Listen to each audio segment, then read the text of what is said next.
Hello everyone, welcome back to the channel. It is I, Bean Turtle, and today I am on my Titan since I did a poll and people voted for Titan, and so that is why I'm doing today's Lost Sector guide on. Today we are once again doing Skydock 4, and it is a really easy Lost Sector to run very quickly. We have Barrier and Unstoppable Champions, Solar Burn, which is plus 50% solar damage, and a bunch of Void Shields from the Incendiors. This build is very similar to my Solar Burn It All build because it's just really useful. To deal with the one barrier that there is, I have a Syncopation on. This is one of my favorite pulse rifles, an old favorite of mine, and I've used it a lot. And you don't need this pulse rifle. You can use like just about anything in its place, and it'll work out as well. I'm using the Enigma for Unstoppable Glaive.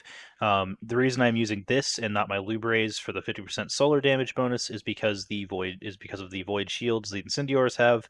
They're very annoying to pop without just shooting them with the glaive, and this makes it easy, and it can stun the Unstoppables, so I was thinking why not? Plus, more people have the Enigma than Lubrays, I'd think. And then for my heavy weapon, I am using Gallahorn. Gallahorn is really good at high burst damage, and it tears down the final boss pretty quickly. For my subclass, if you haven't seen my Solar Burn It All Titan build, I am running my running Consecration, which if you activate your melee while sliding, it allows you to throw like fire forward, and then you push the melee button again, and you smack the ground, and everything around you explodes with an ignition. It's a really solid, fun ability. Soul Invictus, solar ability, Final Blows, and Hammer Kills.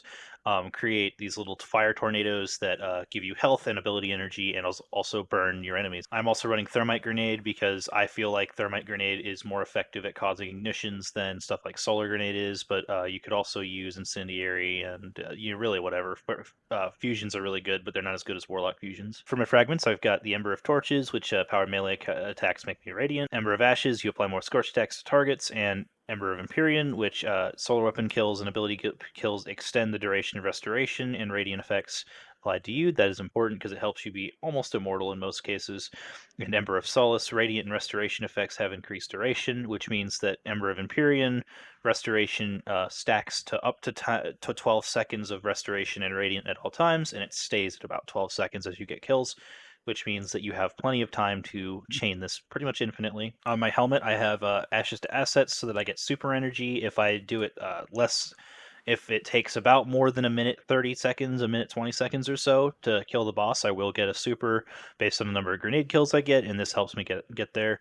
Bountiful Wells, Elemental Well mods stack, which allows me to use more of them to get more Elemental Well mods. On my arms, I've got the Well of Life mod, which picking up a Solar Elemental Well grants increased regeneration, but also don't forget to put on your anti-barrier pulse and your unstoppable glaive mod. My chest piece is really the center of the build, overflowing light from Heart of Inmost Light. Using an ability, any of your 3 standard abilities empowers the other 2, which means that they regen faster and they do more damage. This allows me to chain my abilities pretty much constantly and keep up spawning sunspots and such. Also, Armor of the Dying Star decreases damage from solar and void. There's a lot of solar damage that can just tear you apart. Like for instance, the 2 colossi in the room in the lost sector will shred you if you're not careful, and this helps you survive when you slip up a few times. Concussive dampener also helps with area of effect damage, and so anything that's area of effect or fire deals less damage when you have this mod on. And then I am running 2 total elemental ordnance mods. The way that works with Bountiful Wells is you have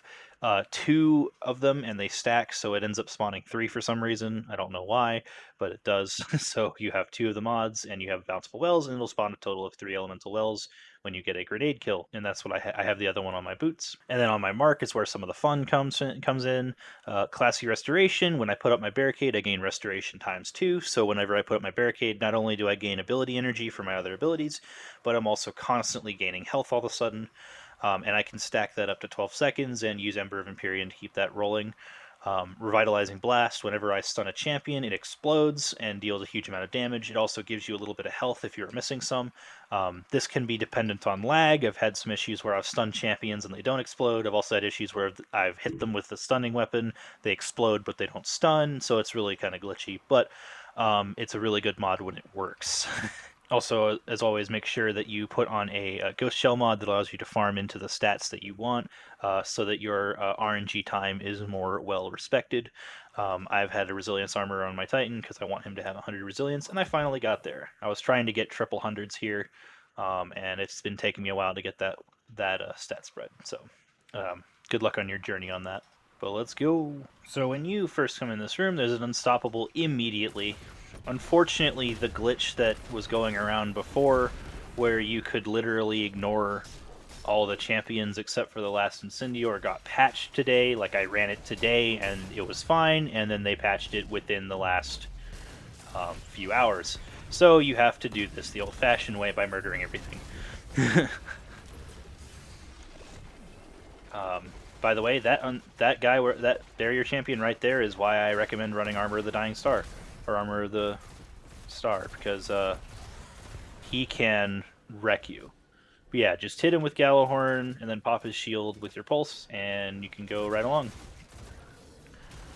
I like using my abilities as much as possible in these situations, because these enemies do not like cooperating sometimes. So making them cooperate using abilities is a very ideal thing. Is very ideal. Alright, so your next and last champion is that Unstoppable over there. You hit him with Gallowhorn, and after you stun him with the glaive. Hitting that glaive shot can occasionally be a problem, but I do not recommend that you like run up and stab Incendiors, because if you're not lucky like I was there, the Incendior's explosive pack will go off randomly for some reason. I really don't know why they do that, but like specifically champions, if you stab a champion to death, the pack explodes. It seems like every single time I've done it, his backpack just explodes in your face and you die. And so that's really not ideal. So keep that in mind. Kaboom. It's boss kill time. Essentially, just smack him with your melee and abilities until he dies. Oh, that didn't do much damage at all. Interesting. Consecration's better. And then there you go. That was a little bit slower than normal, but that was because some stuff didn't cooperate. But 2 minute 15-second platinum. If you run this today, the drop is chest pieces. But if you run this in the future, I don't know what the drop will be. It'll change because there's like a 10 lost sector rotation or something like that. And given that there are only only four slots that can have exotic armor pieces, the rotation changes constantly. Well, if that was helpful, please be sure to like and subscribe, as it really helps me out. I made a joke about wanting to do these daily, but then every time I say that, I end up not being able to. I get sick or something weird happens. I'm not able to be consistent with my uploads, with the Lost Sector guides in particular. So I'm going to try not to say that and say I do them often. So if you'd like more, please be sure to stick around. I do them on all characters, and I enjoy doing them. So I hope you enjoyed and have a nice day.